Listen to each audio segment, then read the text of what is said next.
This is a topic that I have been teaching people about for a long time. Rudimentary, elementary stuff about economics. Now, I do want to mention before I get into this that, of course, war is a waste of resources in terms of industry. So obviously there's going to be an overall loss. If you look at everyone involved total, there's a loss, an economic loss. What this is about is specific people who profit in the overall loss, which is very possible and pretty much always happens in a war or any other kind of consumerism economy. So let's talk about who can profit from war. Individuals, groups, or entire economies of a specific region or regions. Obviously, that doesn't even need to be said, but I wanted to say it just so you can get an idea that anyone can profit from it. The next is direct proponents of the war. These could be people or groups promoting a war, or in some cases lobbyists trying to make a foreign policy of a country more aggressive to increase the chance of war, or simply to increase military spending for stockpiles of weapons or whatever. The next is opportunists. These are people that maybe didn't have anything to do with the war, or the start of the war, I mean, but then the war happens and they see an opportunity, so they take hold of it. The next is groups or individuals indirectly related to the war effort or post-war economy. This could be many things, but imagine a company in a neutral country who provides some kind of good or service indirectly to the war effort. Maybe they provide some kind of product to a country that is making some kind of product for the war. This happens all the time in these kind of situations.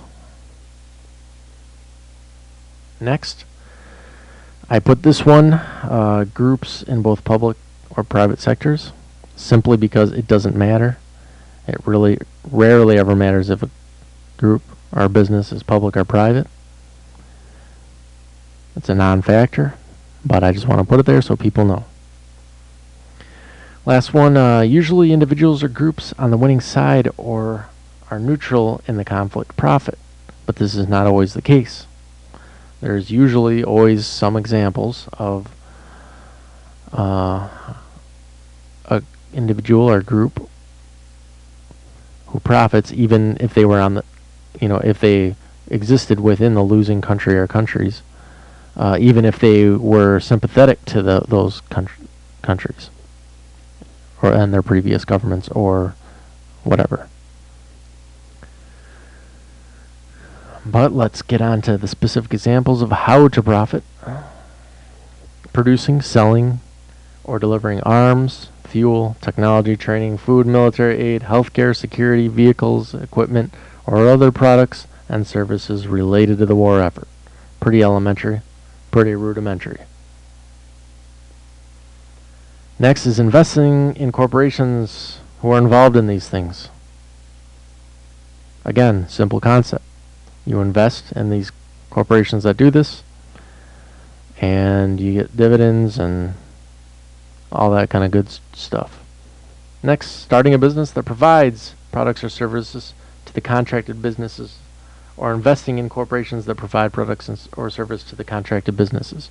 So here we're dealing with more the individuals and groups who profit indirectly.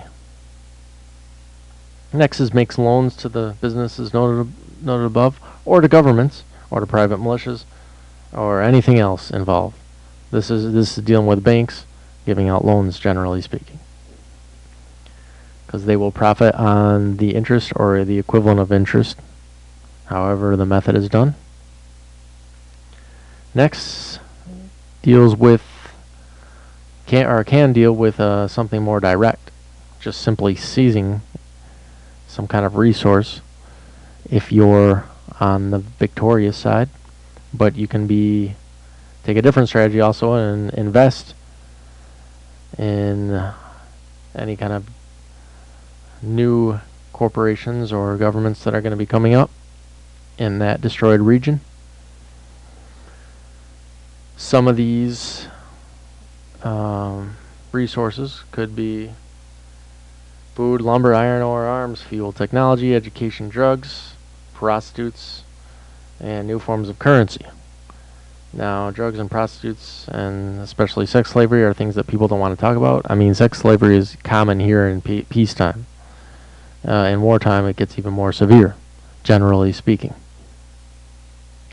Last one we'll talk about is making loans to governments or businesses directly rebuilding the infrastructure of a destroyed region, or businesses importing products or services that are in demand in the destroyed region.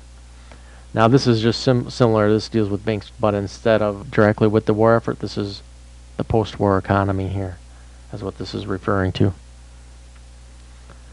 So it's all pretty simple material regarding economy and war.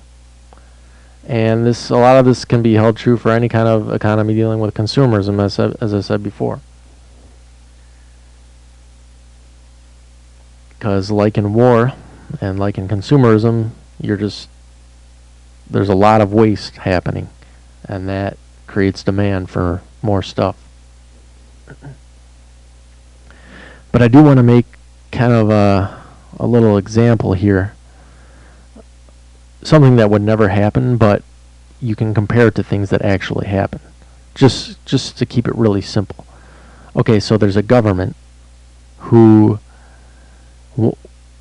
is telling its people, hey, we need to go to war and bomb this place for a good cause.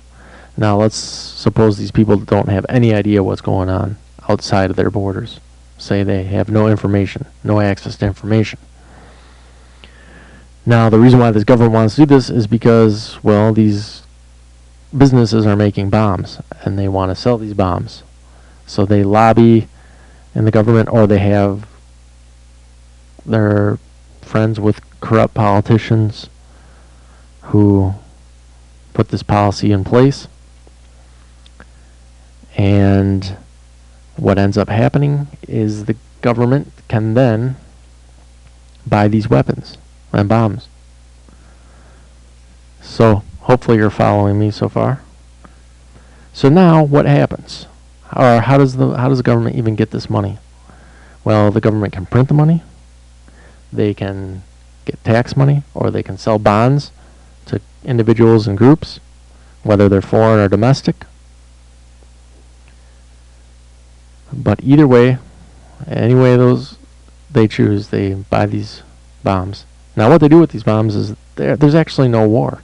What they're going to do is going to go and they have this island, and they're either going to just bomb the island just for fun, or they're just going to drop all the bombs there and just let them sit. And no one lives there, so it doesn't matter.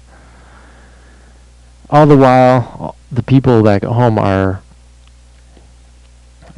working these jobs to make these bombs, or working in other businesses or whatever that have started or have grown because of this effort to build all these bombs. It's just kind of a simple economic process to think about. And what ends up happening is, well, the investors in these bomb companies are making a lot of money from dividends, and the company's growing. And the company can expand and get more power to lobby for their policies. So it's just something to think about. It's a way of looking at it, because basically that is what often happens as far as economic dynamics go. Of course, they're just not flying and dropping stuff off just to produce it, but at the end of the day, it's all the same. And what ends up happening is it's bad for the people at home, and it's bad for, well, in the case of a real war, it's bad for the other people too. Because, well, all this effort that's being put into making these bombs could have been put into something else. Technology, leisure, increasing standard of living, whatever.